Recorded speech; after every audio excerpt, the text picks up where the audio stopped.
Hi everyone, and welcome to my online lecture.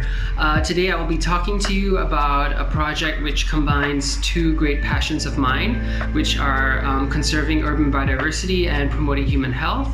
I will be sharing with you some research and projects that Dr. Zoe and I have undertaken as part of the Terrestrial Ecology Lab of Monash University Malaysia over the past 2 years, and in the process hope that you will be able to take away a more holistic understanding and appreciation of ecological applications in everyday life. But before I get too far ahead, please let me introduce myself. I'm Dr. Siren of Monash University Malaysia, and I'm an ecological anthropologist and ethnozoologist, which are basically fancy words for describing someone who studies the intricate relationships between human communities and the natural environment. I'm also something of a lepidopterist, which is yet another fancy word to describe someone who studies butterflies and moths. While the subject of this talk may cover a range of themes that you are already familiar with, we will be really focusing on two basic concepts, which are urban ecology and urban biodiversity. So while urban ecology is the study of how different organisms interact with one another in an urban environment, urban biodiversity, on the other hand, describes the number of different organisms that can be found in that environment itself.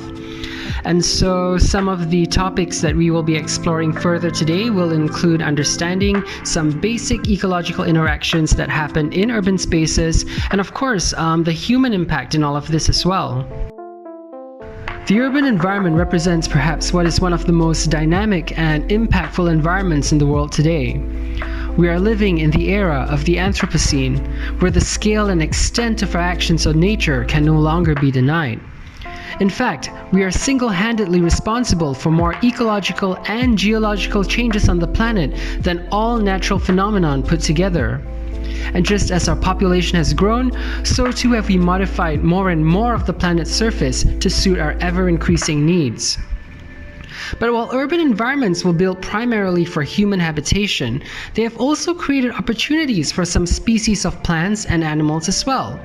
New niches, unlike any other found in the natural world, were created, and various creatures capable of adapting have colonized these niches and created entirely new communities with various implications. But while some species have managed to thrive in the urban environment, a majority have not been so lucky. Millions of years of adaptations to various environments in nature have suddenly become a liability in the man-made world. In fact, one of the primary features of the Anthropocene is that it also coincides with the sixth mass extinction event. The collapse of ecosystems through habitat loss, habitat fragmentation, and the degradation of the environment are just some of the many ways in which human activity has threatened the natural world. And while various efforts are being undertaken to protect some of the more charismatic species of animals, the extinction of others, such as insects, has largely gone unnoticed. In what was quick to be labeled as the Great Insect Apocalypse, media outlets began reporting that scientists were noticing a significant loss of insect populations. Among those reports included estimates of global populations decreasing by 2.5% a year, to projections that all insect pollinators may be classified as endangered over the next decade. But the reality, while sobering, is a lot less straightforward than that. For starters, a lot of what we do know is based mainly on studies conducted in North America, so it is still uncertain how these trends are reflected worldwide. But while the exact figures remain unclear, what is clear for most entomologists is that the threat is undeniable and that something needs to be done. But just like other animals, some insects have thrived in the urban environment where others have failed. Over the past couple of years, the Terrestrial Ecology Lab at Monash University Malaysia has conducted several studies on urban biodiversity. One of these included surveys on the diversity of mosquito species in urban and forested areas. Over 26 species of mosquitoes were recorded in one of our forested sites. In contrast to that, only 2 were recorded in urban areas, Aedes aegypti and Aedes albopictus, which are known vectors of the dreaded dengue fever. Dengue fever is a severe and infectious mosquito-borne disease that affects many individuals from tropical regions worldwide. and the numbers are rising every year. In Malaysia alone, over 130,000 individuals were infected last year, which is a 61% increase of infections from the year before. Because of this, many are understandably advocates for the extermination of all mosquitoes. But the simple fact of the matter is, while some mosquitoes such as Aedes do transmit diseases to humans, many others do not. And aside from providing these harmful mosquitoes with competition in their very crucial life stages, some, like the elephant mosquito of the genus Toxorhynchitis, may be even downright beneficial. You see, the brightly colored adults of Toxorhynchitis feed exclusively on nectar and may even perform a limited role in the pollination of certain plants. But more importantly, the larvae of Toxorhynchitis are voracious predators who feed almost exclusively on the larvae of other mosquitoes. Here you can see a Toxorhynchitis larva feeding on the larva of an Aedes mosquito. Attempts to introduce Toxorhynchitis as a biological control of Aedes in cities has been performed in the past, yet these beautiful giants have often failed to thrive due to the lack of clean water bodies and the general inhospitability of the urban environment. And so here lies the crux of our problem. We have engineered our urban environments in such a way that it has become conducive for problematic species and harmful to beneficial ones. With fewer competitors and natural predators, warmer ambient temperature, and no shortage of breeding grounds, the population of Aedes and Culex mosquitoes are able to thrive with a much shorter life cycle than they would normally have to undergo in the forest. Unchecked, these harmful mosquito species are able to undergo several generations of population explosions in the urban community. These population events often correspond to the spikes and increases in cases of disease like dengue or malaria.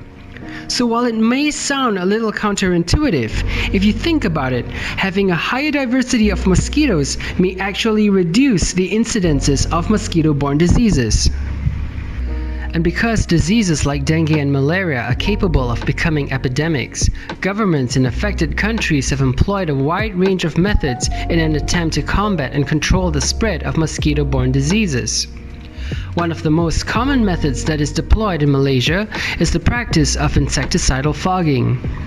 Insecticide fogging is the release of toxins in the form of aerosols or hot vapor into the environment to kill mosquitoes.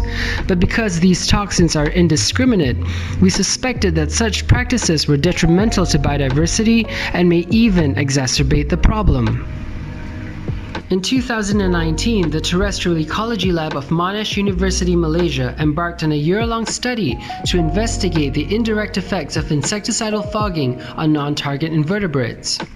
We performed a series of fogging sessions across 10 different sites in the state of Selangor and ended up collecting 1,874 different invertebrates across 19 different orders. Of these, we noted that beneficial insects such as mosquito predators and pollinators suffered up to a 72.7% mortality rate, and more shockingly, that none of the affected insects were Aedes mosquitoes. While we are currently in the process of writing up this data for publication, the implications of the study are clear. Such practices are harmful to the biodiversity of urban communities and may even have undesirable effects in the longer term. And so one of the methods that we have explored was to adopt a more comprehensive and holistic approach by constructing sustainable environments that are conducive towards supporting a biodiversity of life. Insects in general make up some of the essential building blocks of our ecosystem. By restoring the biodiversity of urban communities with a focus on beneficial species such as pollinators, we believe that we can alleviate the problem by reintroducing some of the natural checks and balances that keep the population of problematic species and disease vectors in check.